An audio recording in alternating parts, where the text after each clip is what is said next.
Estimados participantes, ¿me logran escuchar, por favor? Si me confirman. Buenas noches.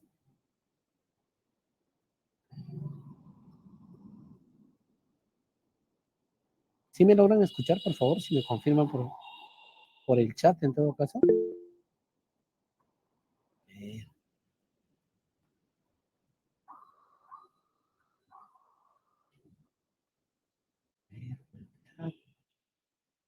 Jessica me dice buenas noches, ¿cómo estás? Jessica, Yuseli también, muy bien, muy buenas noches nuevamente con cada uno de ustedes. Ya ustedes me conocen, mi nombre es Freddy Silvestre Vargas y estoy a cargo del curso de especialización, del programa de especialización en contrataciones del Estado, que viene impulsando en este caso el Colegio de Contadores de Pasco. Bueno, el día de hoy vamos a continuar con esta sesión que está relacionado a la segunda fase del proceso de contratación pública. La sesión anterior hemos desarrollado también esta fase, no obstante hemos iniciado analizando aquellos aspectos importantes de esta segunda fase, valga la redundancia, desarrollando principalmente los métodos de contratación y dentro de este grupo los procedimientos de selección, los tipos de procedimientos de selección, cuáles son sus principales etapas, cuáles son los principales aspectos que uno debe tomar en cuenta. Hemos analizado la licitación pública, concurso público, la adjudicación simplificada, en qué caso se aplica uno o en qué caso se aplica el otro. Además de ello, hemos analizado también la subasta inversa electrónica, la comparación de precios, la selección de consultores individuales y en un primer momento les he dado un alcance general de lo que son las contrataciones directas como procedimientos de selección no competitivos. En ese entendido, el día de hoy vamos a enfocarnos principalmente en dos etapas de esta fase de selección. Me refiero a la etapa de evaluación y calificación de ofertas. Si bien en la sesión anterior hemos analizado las otras etapas y nos hemos enfocado principalmente en la etapa de consultas y observaciones, creo yo que esta etapa es una de las más importantes de esta fase, porque hay una interacción entre los participantes y la propia entidad a través del comité de selección o del órgano encargado de las contrataciones, dependiendo de quién se está haciendo cargo del procedimiento de selección. Y producto de ello, obviamente, se va a obtener pues unas bases integradas. De hecho, de que estas bases integradas deberían incluir todas las disposiciones que fomenten la más amplia concurrencia y pluralidad de postores.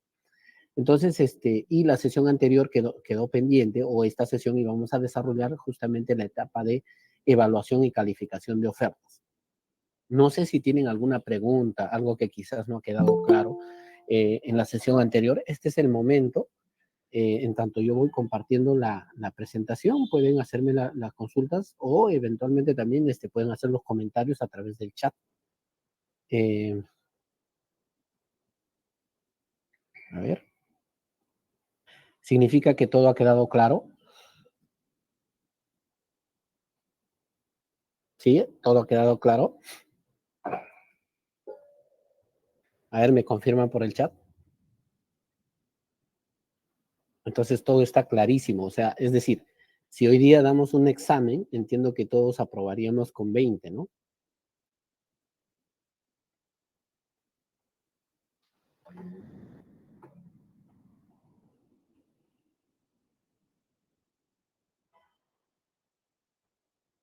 Ya. Entiendo que sí. Ya.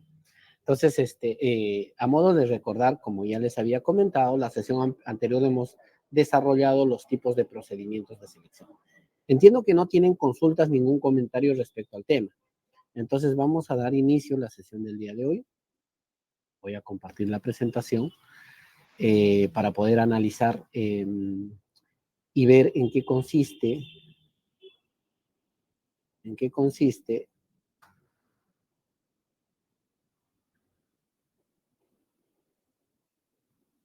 la evaluación y calificación de ofertas. ¿Se puede visualizar la pantalla? ¿Se puede visualizar la presentación? ¿Sí? ¿Me confirman?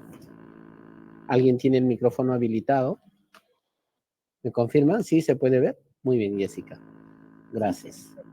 Voy a tratar de hacer participar más, ¿ah? Porque aparentemente están conectados, pero nadie dice nada.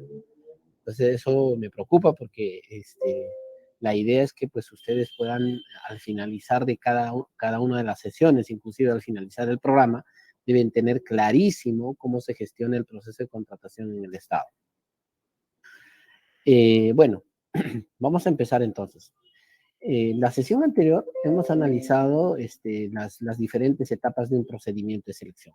Haciendo un pequeño resumen, en realidad los procedimientos de selección inician con una convocatoria, con excepción de algunos, ¿no? Por ejemplo, comparación de precios no inicia con una convocatoria, sino principalmente invitaciones a cotizar.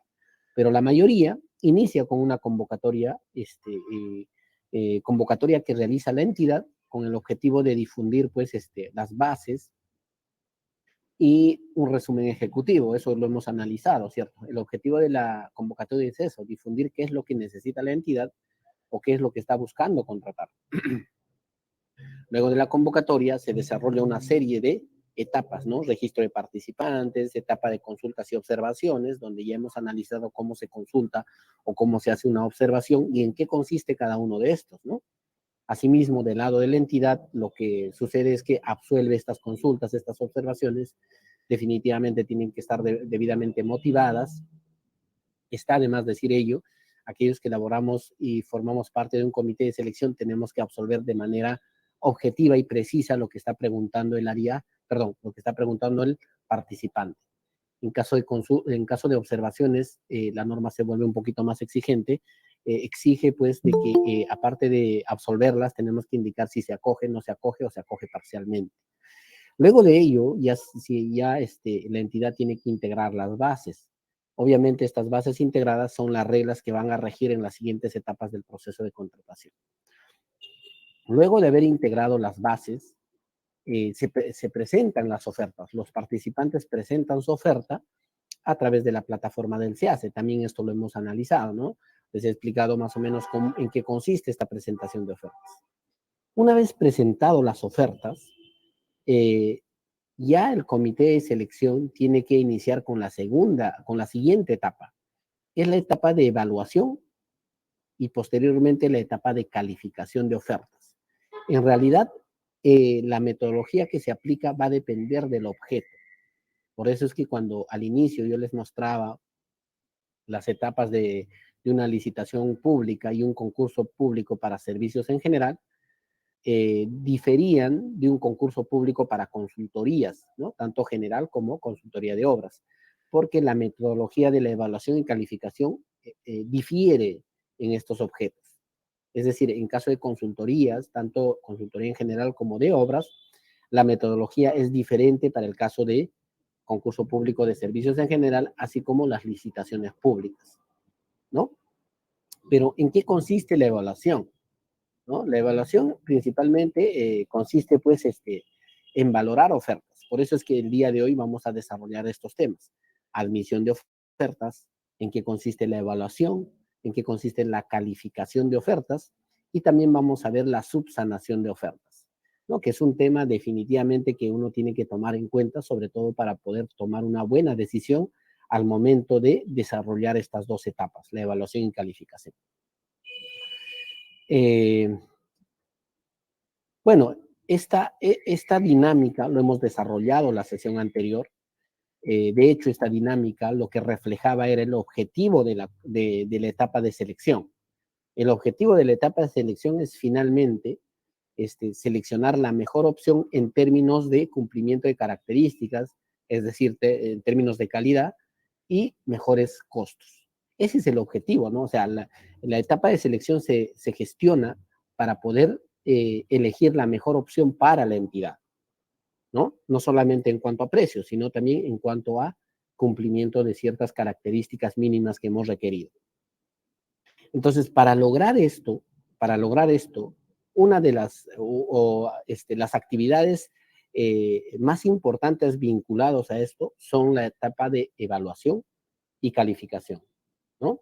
A través de una evaluación, ¿qué vamos a hacer? Vamos a valorar las ofertas y a través de una calificación vamos a medir las capacidades del futuro contratista. En ese entendido, vamos a empezar a desarrollar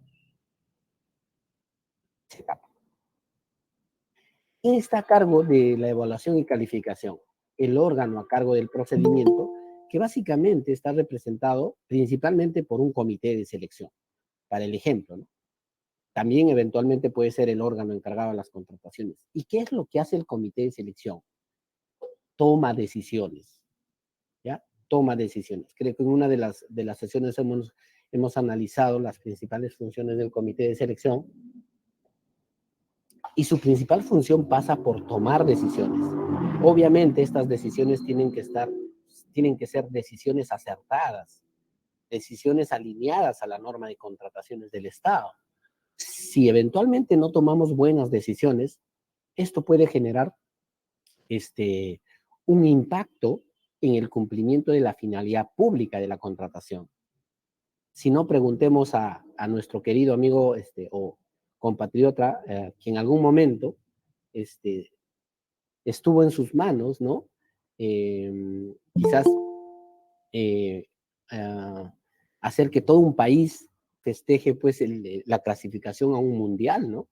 Imagínense, ¿no? Esos instantes en la que este jugador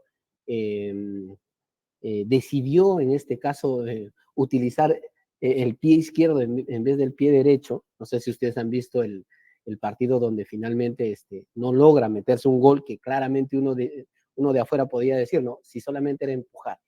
Pero finalmente son decisiones que suceden, ¿no? En minutos, en segundos, ¿no? Pero si nosotros no tomamos la decisión acertada, definitivamente tiene un impacto. Y obviamente si tomamos de ejemplo a este compatriota, esa decisión que ha tomado, que finalmente muchos consideramos que era más sencillo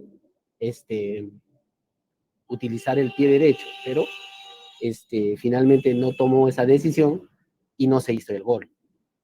Tuvo un impacto inclusive prácticamente en todos los peruanos, ¿no? Tomando de ejemplo esto, de hecho las decisiones que uno toma dentro de un procedimiento de selección igual tienen un impacto sobre todo en el cumplimiento de la finalidad pública de la contratación, ¿ya? En el cumplimiento de la finalidad pública de la contratación. Y obviamente, como ya les había comentado en un inicio, cuando vimos la etapa de actuaciones preparatorias, mucho de lo que se hace en la etapa de actuaciones preparatorias tiene como consecuencia o genera consecuencias en la etapa de selección. Y acá me refiero puntualmente a estas dos etapas, ¿no? Evaluación y calificación de ofertas. La evaluación y calificación de ofertas, bien sabemos que lo realiza el órgano a cargo del procedimiento, es decir, comité de selección o el órgano encargado de las contrataciones. Pero esta evaluación y esta calificación se realiza en base a cierta información que ya se ha definido en la etapa de actuaciones preparatorias. Por ejemplo, para evaluar utilizamos los factores de evaluación que ya fueron planteados en la etapa de actos, ¿no? Puede ser que en la etapa de selección, cuando se formulan las consultas y observaciones, quizás algún ajuste de estos factores de evaluación, pero donde se plantea estos factores de evaluación es en la etapa de actos, ¿no? Y de igual manera, los requisitos de calificación que nos sirven para poder calificar. ¿Quién lo plantea? El área usuaria al momento de elaborar su requerimiento. Entonces, muchas de los requisitos de calificación que se plantean en la etapa de actuaciones preparatorias o en la fase de actuaciones preparatorias repercuten en la calificación, en la fase de selección o eventualmente también en la etapa de perfeccionamiento de contrato, porque en algunos objetos, como el caso de obras y consultoría de obras, algunos requisitos de calificación se verifican en la etapa de perfeccionamiento de contrato. Por eso, la importancia de que el área usuaria, al momento de elaborar su requerimiento, pues tiene que hacerlo de la mejor manera. De la mejor manera en el sentido de que el requisito de calificación que más adelante lo va a utilizar el comité de selección tiene que estar debidamente formulado, ¿no? Muchas veces no sucede eso.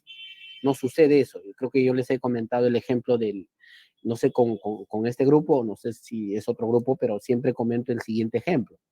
dentro de los requisitos de calificación que usualmente solicita el área usuaria está la experiencia del postor en la especialidad. Esta experiencia se mide en monto de facturación.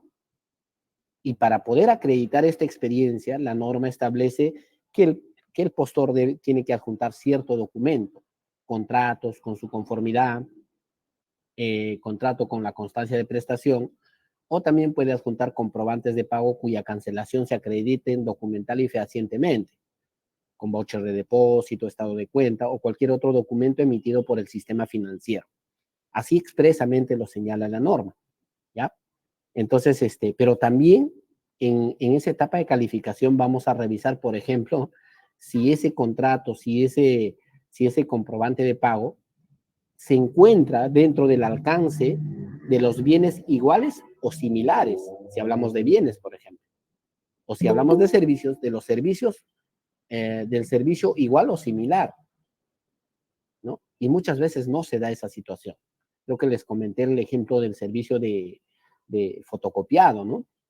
En una entidad han estado contratando servicio de fotocopiado, entonces ya en la etapa al momento de elaborar el requerimiento, el área usuaria había definido los similares de la siguiente manera, ¿no? Si bien el servicio que estaban contratando era servicio de fotocopiado de documentos, pero en los similares se había establecido como servicios similares ploteo o fotocopia de planos. Ploteo de planos y o fotocopia de planos, ¿no? Hasta ahí nadie se había percatado. Bueno, salió a procedimiento de selección, se integró las bases, finalmente presentaron ofertas, ¿no? Si mal no recuerdo, se presentaron 3 postores. Y uno de los postores, el que tenía mejor precio, adjunta 3 contratos. Creo que también les comenté, ¿no? 3 contratos. Los 2 primeros contratos efectivamente se trataban de fotocopia de documentos. Así es que no había no había duda alguna de que ese contrato efectivamente estaba dentro de la definición de los similares. Es más, era igual al contrato que estaban haciendo. Así es que no había mucho problema. Pero con esos 2 contratos no era suficiente para que ese postor cumpliera lo que se había pedido del monto de facturación. Entonces el postor también, aparte de esos 2 que eran iguales, había adjuntado un tercer contrato.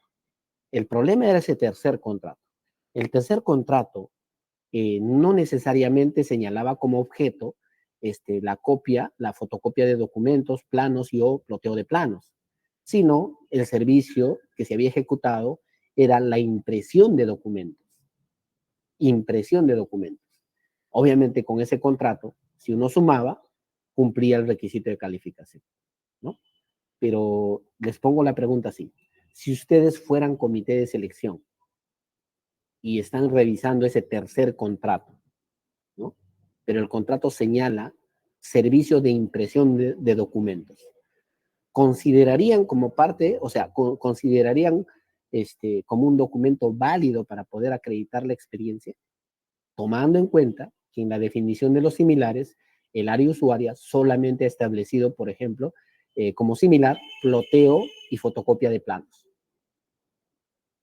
¿Alguien se anima a interactuar? ¿Alguien se anima a contestar esa pregunta?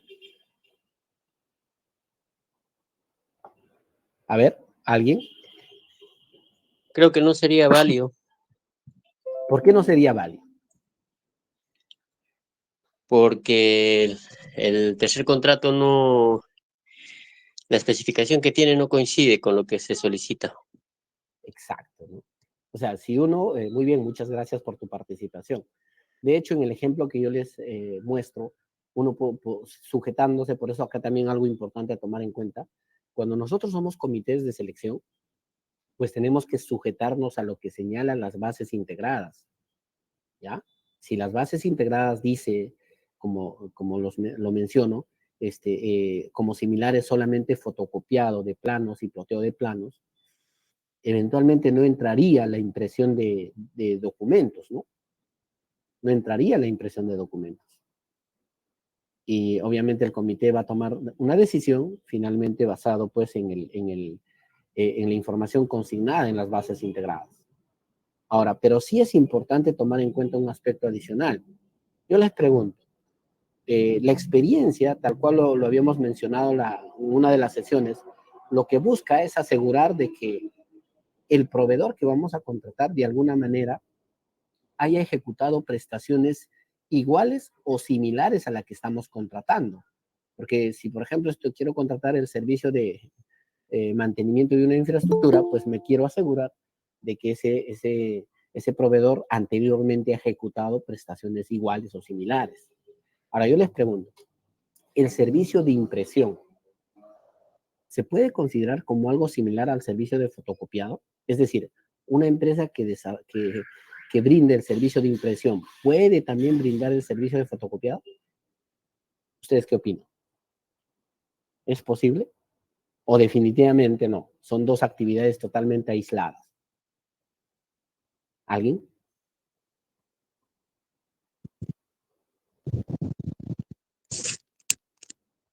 ¿Alguien se anima?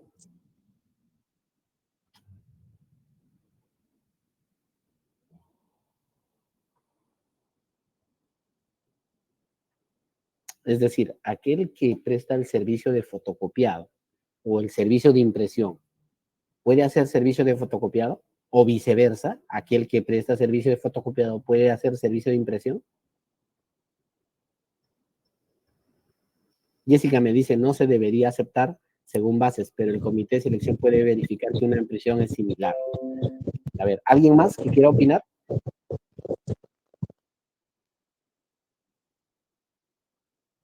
Ya. Muy buena apreciación de Jessica, dice, ¿no? Por eso el comité tiene la facultad de decidir. Ojo, como vuelvo a reiterar, el comité de selección se sujeta a las bases integradas. ¿Por qué vuelvo a reiterar esto? Porque si bien en el ejemplo que yo les estoy dando, es un ejemplo real que ha pasado en una entidad.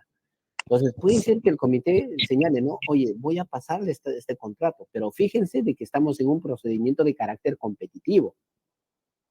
Puede darse de que el otro postor sí ha presentado pues su contrato dentro del alcance de la definición de los similares.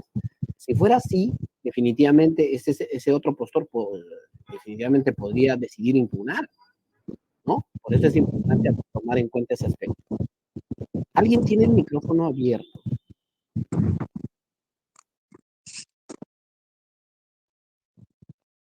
¿Me esperan un minuto, por favor? Me están llamando urgente. Un minuto.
Ah,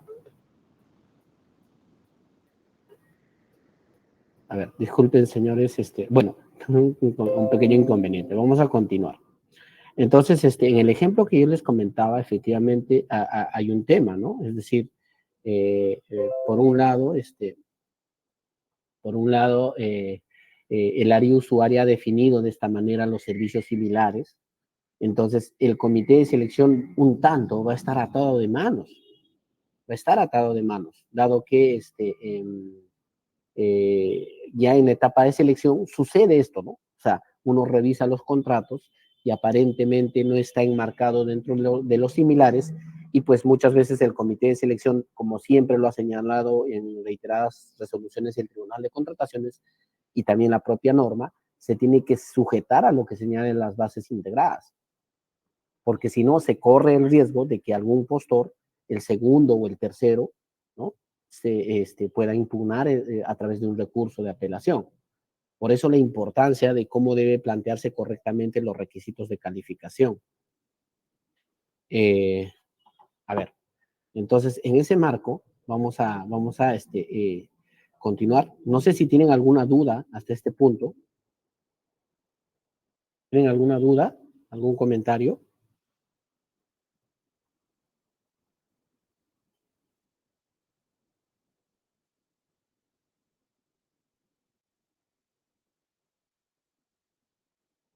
¿Ninguno?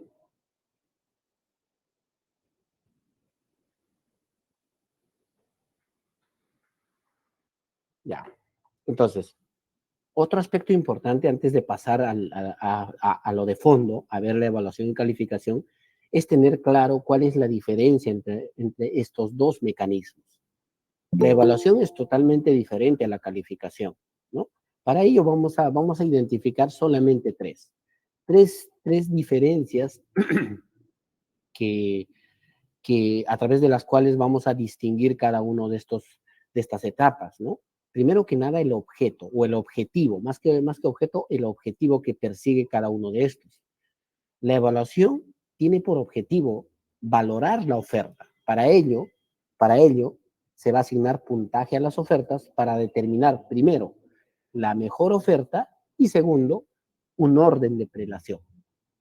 Ese es el objetivo de la evaluación. Determinar la mejor oferta, ¿no?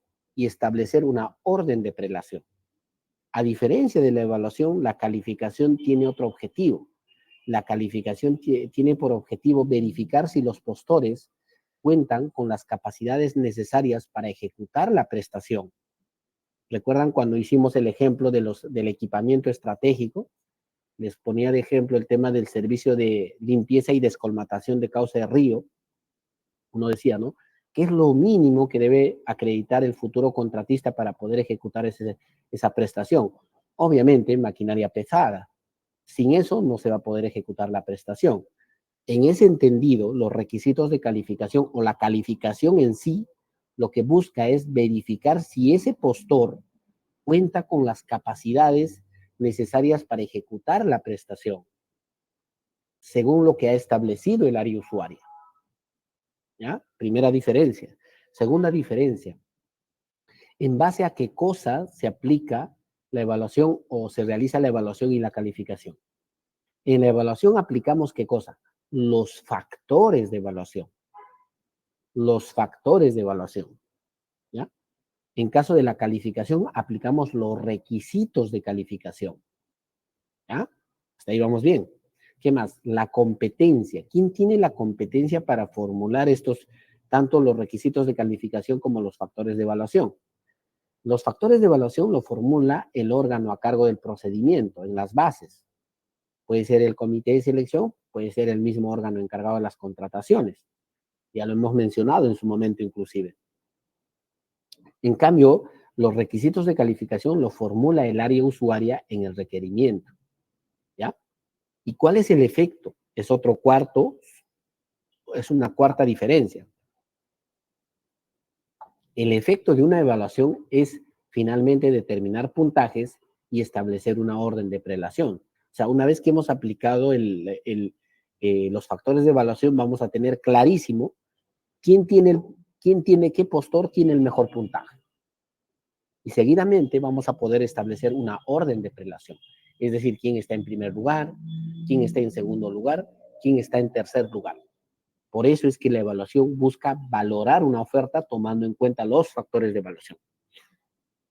A diferencia de la evaluación, la calificación simplemente determina si un postor califica o descalifica. Solamente esos dos escenarios, ¿no? No es que va a estar en tercer, cuarto lugar. Si basta no cumple un requisito de calificación, definitivamente descalificado. O si cumple todos los requisitos, calificado. O sea, hay dos condiciones nada más en calificación. Califica o descalifica. Punto. Se acabó. ¿Quedó claro? ¿Quedó claro el tema?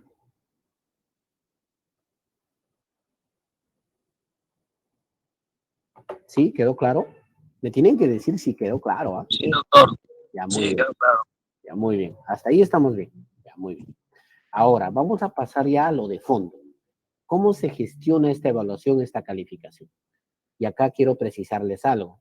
Por eso es que cuando a la sesión pasada hemos visto en caso de licitación pública, concurso público de servicios en general, hicimos una diferencia con el concurso público de consultorías de obra y consultorías en general. ¿Por qué? Porque la metodología varía, ¿ya? En el caso de bienes, servicios en general y obras, ¿no? La metodología que se aplica es la de postcalificación, ¿no? Sabemos que la licitación se aplica para obras y para bienes y concurso público para servicios en general. Entonces, en ese entendido, la metodología que se aplica para estos objetos es la postcalificación. ¿Qué quiere decir? Primero evaluamos y ya luego de evaluar recién calificamos, ¿ya? Y lo particular acá es que la oferta se presenta en un solo, o sea, es un solo archivo la oferta, una sola oferta, ¿ya? Primer aspecto a tomar en cuenta. En cambio, en el caso de consultorías, tanto consultoría en general como consultoría de obras, la metodología que se mantiene, ¿no? Digo que se mantiene porque esta metodología se estableció pues desde el decreto legislativo 1017, si no es más antes, ¿ah? La metodología que se mantiene es la metodología tradicional, por decirlo así. ¿A qué me refiero? En el caso de consultorías, iniciamos primero con la calificación, luego realizamos la evaluación, pero la evaluación se realiza en dos momentos, una evaluación técnica y una evaluación económica, ¿ya? Y cada uno de estas evaluaciones, tanto técnica como económica, se realizan sobre la base de 100 puntos.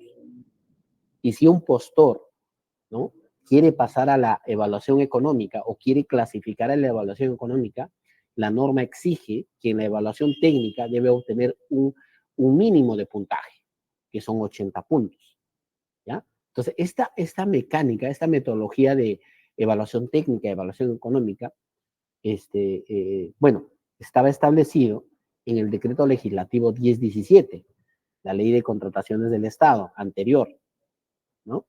Y ya en esta norma, la 30.225, solamente se mantiene para el caso de consultoría, ¿ya? Entonces, hecho esa precisión, vamos a empezar a analizar cómo funciona o cómo se desarrolla estas etapas, ¿ya? Estas etapas, ¿ya? Y acá también precisarles algo. La admisión de ofertas no es una etapa, es una actividad parte de una etapa, ¿ya? O sea, si ustedes revisan el reglamento, que lo tengo acá, si ustedes revisan el artículo, si mal no recuerdo, el 72, el 70 o el 72, a ver, déjenme ver.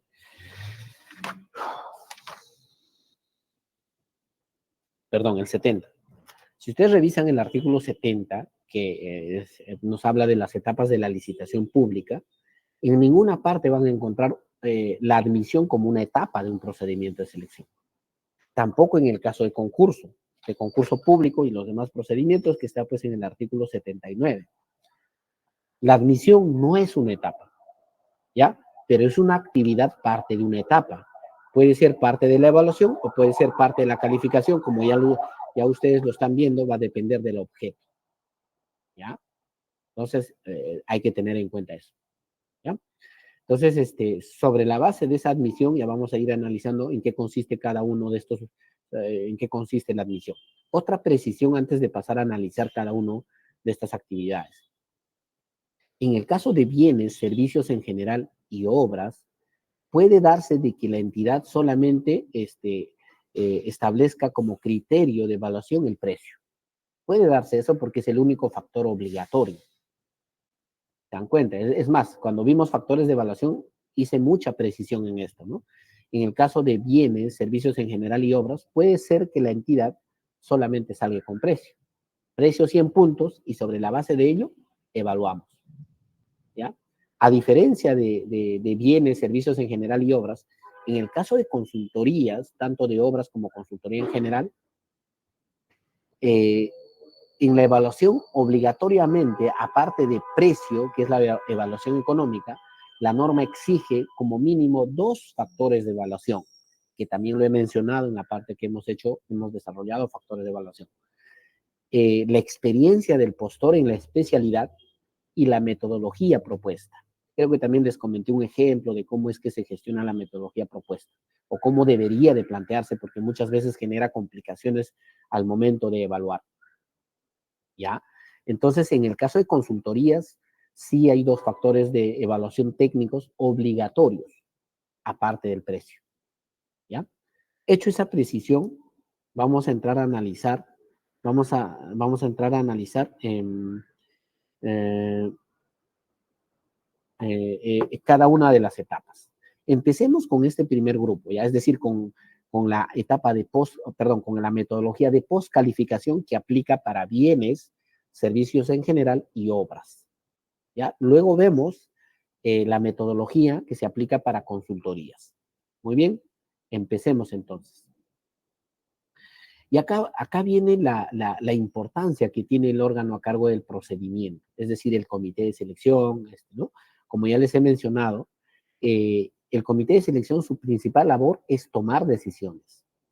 Y obviamente para tomar decisiones uno tiene que tener información suficiente, coherente. Y además de pues, conocer pues, la norma de contrataciones, sobre todo pues aquel miembro que pertenece al órgano encargado de las contrataciones, y tiene que ser, hay un concepto que siempre utilizo, que es el concepto de la debida diligencia. La diligencia, ese concepto de diligencia, ser diligente, debería de formar parte de todo funcionario servidor público, sobre todo aquellos que formamos parte de un comité de selección. Ser diligente es más que un conocimiento técnico, yo lo veo como una cualidad, ¿no? Muchas veces puede ser que el especialista pues conozca mucho de contrataciones públicas, pero solamente por no ser diligente puede cometer errores, ¿no? Que muchas veces pueden acarrear responsabilidades, ¿ya? Lo digo por experiencia, ¿ya? Alguna vez me ha pasado esto. Yo tenía una especialista o dos especialistas que tiene su certificación inclusive en nivel avanzado en el OCE. O sea, técnicamente conocía perfectamente la norma, cómo funcionaba todo. Y fíjense, en un procedimiento de selección que gestionó, en la etapa justamente de admisión de ofertas, entre otras cosas se revisan, por ejemplo, la promesa de consorcio, ¿ya? Y en ese caso en concreto se había presentado un consorcio con 3 integrantes, ¿ya? 3 integrantes. Pero ¿qué había sucedido? Ustedes saben que la promesa de consorcio tiene que estar con firmas, no solamente con firma simple, sino con firma legalizada de cada uno de los integrantes. El tema es que esa promesa de consorcio lo había presentado el consorcio, pero solamente 2 firmas estaban legalizadas. Había una tercera firma que no estaba legalizada, ¿ya? Como no revisaron bien, admitieron esa oferta. Finalmente esa oferta ganó la buena pro. Consintió la buena pro y ya estaban en el perfeccionamiento del contrato ya. Y cuando se estaba perfeccionando el contrato, el especialista, que era otro, que justamente estaba gestionando el perfeccionamiento del contrato, da una revisión general porque como ganó un consorcio, en la etapa de perfeccionamiento del contrato de acuerdo a la norma, esa promesa de consorcio se debía de formalizar con un contrato de consorcio. Es decir, lo que inicialmente se había comprometido a través de una promesa de consorcio, si gana el consorcio, ya en el perfeccionamiento tiene que formalizarlo a través de un contrato privado de consorcio. En esa revisión se percata de que la promesa de consorcio de ese postor ganador le faltaba una firma legalizada. ¿Se dan cuenta? Y yo puedo certificar de que la especialista no es que no sepa, tenía clarísimo de que obviamente la promesa de consorcio debía estar con las 3 firmas legalizadas, sino que había pasado, no habían revisado correctamente. Por eso les hablo de la debida diligencia, ¿ya? O sea, no solamente implica el conocimiento técnico, sino tenemos que tener, tenemos que ser diligentes con las decisiones que tomamos. Y un aspecto importante del comité es revisar los documentos. Siempre que tengo la oportunidad de conversar, al menos con mis especialistas, les digo, ¿no? O sea, si has revisado una vez, sales un ratito, te tomas un café, vuelves y lo vuelves a revisar. Y te lo apuesto que vas a encontrar algo que quizás no lo has visto, ¿no? Y eso se llama ser diligente con tu trabajo, ¿no? En el caso que les comento, eso inclusive llegó a generar una nulidad del procedimiento de selección. Y recuerden que una nulidad les puede generar responsabilidades, mínimo a nivel administrativo, ¿ya? Entonces, por eso es importante revisar la documentación. ¿Qué más? Actuar con honestidad, probidad, transparencia e imparcialidad. Está de más decirlo eso. Cuando estamos como comité de selección, yo no puedo medir con una vara al postor A y con otra vara al postor B. En un caso me pongo detallista, veo hasta las ortografías, las vocales, le veo, lo volteo, lo vuelvo a revisar, pero en el otro caso no. Ahí, ¿qué estoy haciendo? No estoy siendo imparcial. No estoy siendo imparcial. ¿Qué más? Comunicar oportunamente si existe algún conflicto de interés. Está de más decir eso, ¿no? O sea, si algo me genera conflicto de interés, pues tengo que comunicar. Actuar con diligencia, ya lo he comentado. Argumentar y sustentar de manera objetiva el acta suscrito, en el acta suscrito las decisiones tomadas por el comité. Esto también es otro aspecto importante. Si yo voy a descalificar una oferta, pues tengo que decir por qué lo estoy descalificando. Y este tema de la argumentación suficiente de las actas es materia de cuestionamiento. Si, por ejemplo, un comité solamente me ha puesto descalificado y no me ha puesto los motivos, yo como participante eso lo puedo cuestionar en un recurso de apelación. Porque no cumple con los elementos de un acto administrativo, entre ellas la motivación. Pues me tiene que decir por qué me ha descalificado, sino cómo yo ejerzo el derecho de cuestionar esa decisión. ¿Ya? Por eso cuando el comité de selección elabora su acta, pues tiene que argumentar por qué me está descalificando. Contrato número tal no cumple, ¿no? No cumple con el rango de tiempo o no se encuentra dentro de los similares. Es decir, tiene que, finalmente el comité de selección tiene que argumentar. Denunciar en lo posible si advierte actos de corrupción, está de más decirlo. Partiendo de ello, vamos a analizar ya lo de fondo. ¿En qué consiste la admisión de ofertas? ¿En qué consiste la calificación y evaluación? Ya lo he mencionado, que la admisión de ofertas no es una etapa, es una actividad parte de una etapa. Pero esta admisión de ofertas, de acuerdo a lo que dice esta opinión, la 035 del 2020 del OCE, nos dice, ¿no?, que la admisión es un primer filtro donde el comité de selección o el órgano competente dice, según corresponda al tipo de procedimiento de selección, verifica la presentación de los documentos requeridos en el capítulo 2 de las bases, de acuerdo a lo que señala el artículo 52 del reglamento. En mi experiencia y también he escuchado a muchos colegas que también desarrollan el tema de capacitación en materia de contrataciones. Siempre he escuchado decir, ¿no? La admisión de ofertas es un simple checklist, ¿no? Una verificación.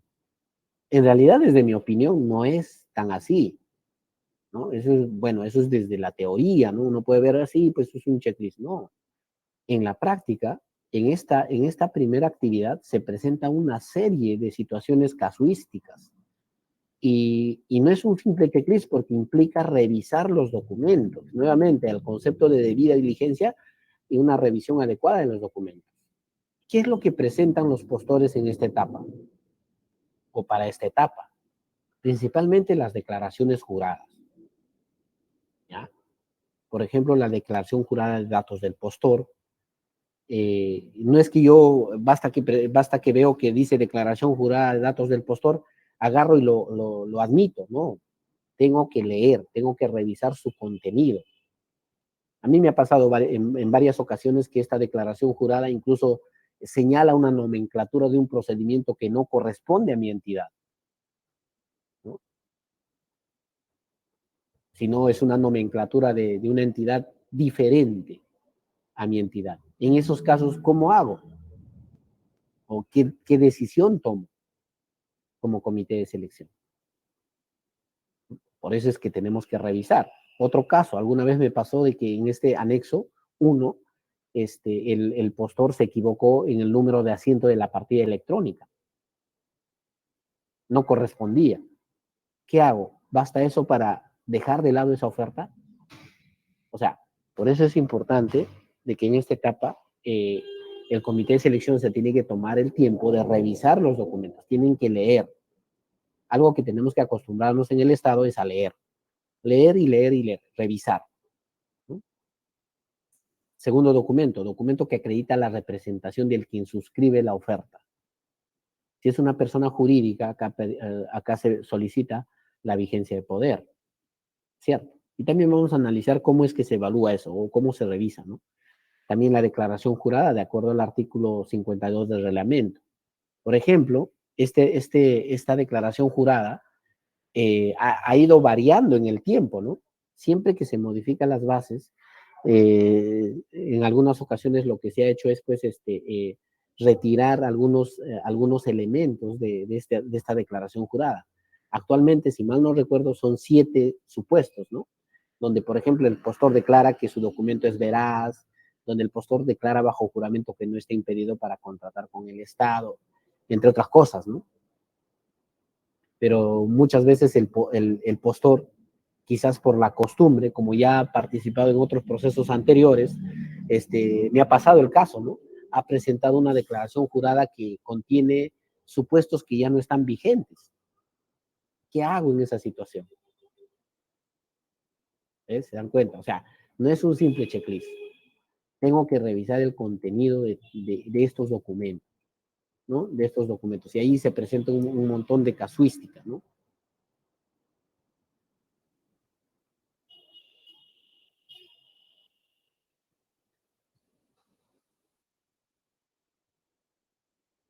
Platito, por favor.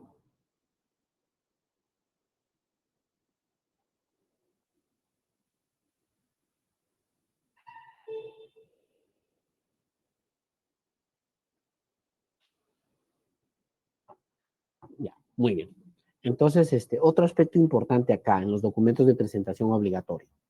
Actualmente, en todos los objetos, obligatorio que se presente el anexo 6. La única excepción, como la sesión anterior les he comentado, solamente son en 2 procedimientos de selección. En subasta inversa electrónica, donde el postor registra su oferta directamente en la plataforma para poder hacer los lances, y en el caso de selección de consultores individuales, donde no hay necesidad de presentar el anexo 6 porque ya el consultor cuando presenta su expresión de interés da por aceptado el costo, el valor estimado que está establecido como contraprestación. Ya en los demás, obligatorio adjuntar el anexo 6. A ver, vamos a analizar un par de documentos de presentación obligatoria. para poder entender en qué consiste. Por ejemplo, uno de los documentos de admisión, uno de los documentos que revisamos en la admisión de ofertas es la vigencia de poder, ¿no? Cuando se trata de persona jurídica, pues la norma exige de que el postor adjunte la vigencia de poder. Y esta vigencia de poder tiene una razón de ser. O sea, no es que el Estado o el OCE o la norma de contrataciones lo solicita porque se le ha ocurrido, no. Lo que busca con esta vigencia de poder, lo que se busca es que asegurar de que aquel que tiene el poder en la empresa es aquel que ha presentado la oferta. Eso es lo que verificamos con la vigencia de poder. Por eso es que cuando uno recibe o revisa esta vigencia de poder, primero tenemos que verificar cuál es la condición del representante legal o del apoderado, ¿no? Verifico si se trata de representante legal, apoderado o mandatario. Primera regla es revisar eso. Si es representante legal, sabemos que de acuerdo a la Ley General de Sociedades, ustedes lo manejan mucho seguramente, porque en contabilidad vemos bastante este tema. En caso de representante legal, de acuerdo a la Ley General de Sociedades, si es representante legal, tiene todas las atribuciones dentro de la empresa, salvo que eventualmente se indique lo contrario dentro de la Constitución, pero la regla general es eso. El representante legal tiene todas las atribuciones. Entonces, cuando se trata de representante legal, no hay necesidad de que en la vigencia de poder se indique expresamente que cuente con las facultades para presentar ofertas. Caso totalmente diferente al apoderado o mandatario. En este segundo escenario, sí necesariamente en la vigencia de poder que está adjuntando este apoderado o mandatario, tiene que precisarse claramente que este apoderado o mandatario tiene la potestad, tiene la facultad para presentar ofertas en procedimientos de selección. Fíjense lo que les estoy diciendo, ¿eh? Tiene la competencia, la facultad para presentar ofertas en procedimientos de selección. Y esto obviamente implica una revisión. Les cuento un caso que ha pasado en una entidad. Era un apoderado que presentó su vigencia de poder, pero fíjense, en el poder, o sea, en la vigencia de poder, señalaba o se le había otorgado poder para presentar ofertas solamente en 5 procedimientos de selección. Y lo decía expresamente, licitación pública tal, tal, tal y tal, de tales entidades. ¿Y qué había pasado? Que esa misma vigencia de poder lo había o sea, el postor lo había presentado a otro procedimiento de selección que no estaba dentro de ese listado. Y el comité de selección, como no revisó bien, admitió la oferta. Admitió la oferta. O sea, fíjense la importancia de revisar. Admitió la oferta y ya ya ese contrato en realidad incluso se ejecutó, ya en una auditoría se dan cuenta con eso. Y el auditor obviamente lo que ha hecho es evidenciar de que la vigencia de poder no le otorgaba a ese apoderado las facultades suficientes para presentarse en ese procedimiento de selección. En conclusión, no debió admitírselo. ¿Se dan cuenta? Segundo aspecto a revisar. El quien suscribe la oferta debe contar con las facultades para presentar ofertas. Entonces, si representante legal es Juan Pérez debe suscribir toda la oferta. Eso tengo que revisar. ¿Qué más? Finalmente, nos dice que en caso de consorcio debe ser presentado por cada uno de los integrantes.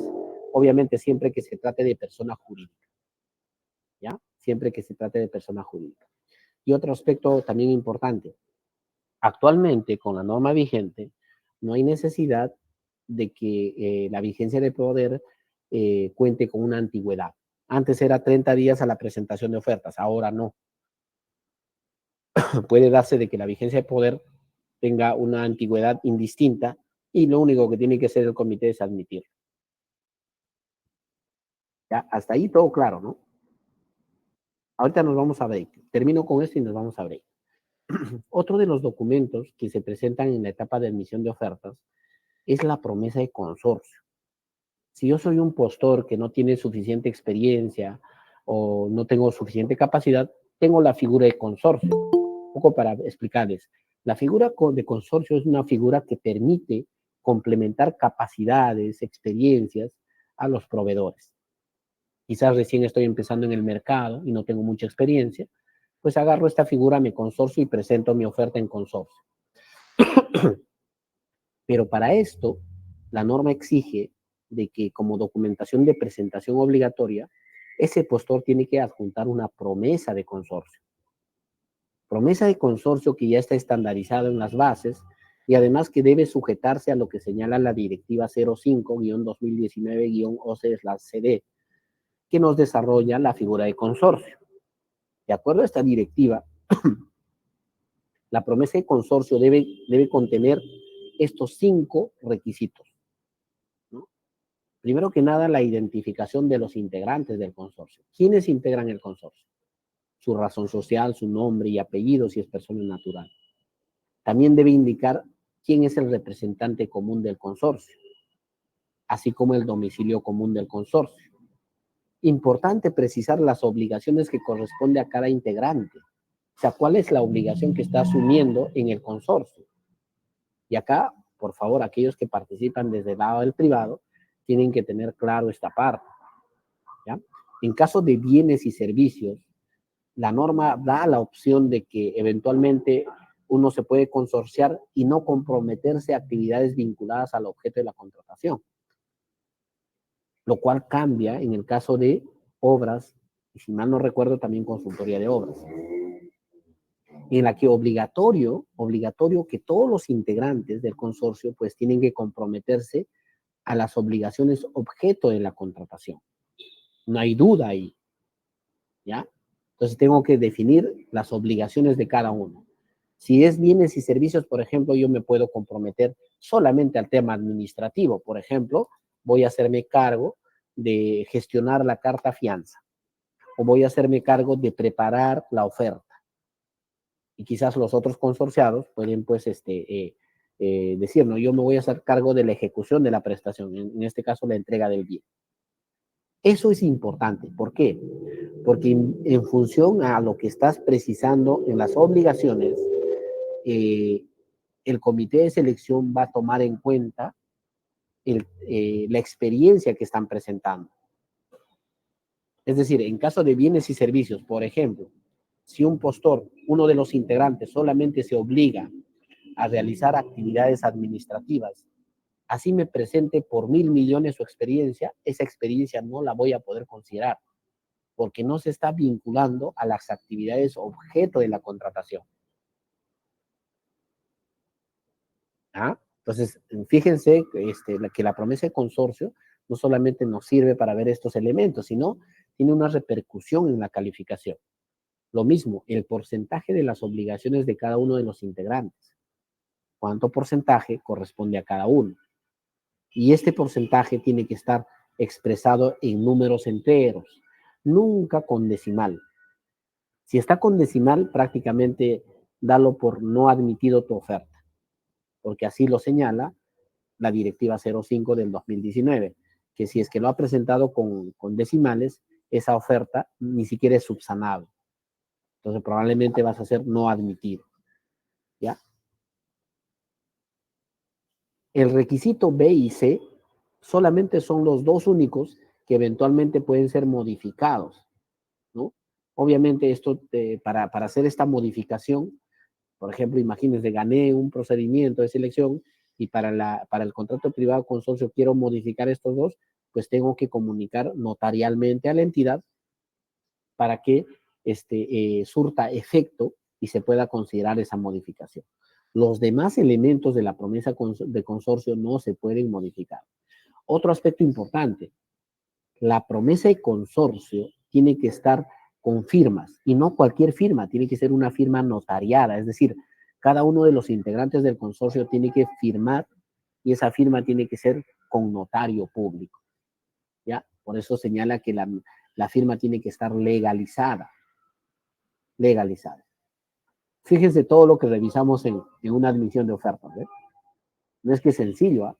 Eso es, tenemos que revisar bien. A ver, nos quedamos con esta pregunta, es 8 y 8. Vamos a tomar nuevamente nuestro break de 20 minutos. Vamos a volver 8 y 28. ¿Está bien? Y volvemos respondiendo a esta pregunta.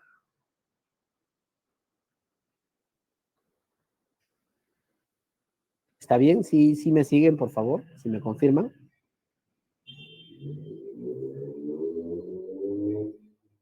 Sí, está bien. Muy bien. Hay una pregunta de Williams también que me parece interesante. Regresando lo comentamos, por favor. Gracias.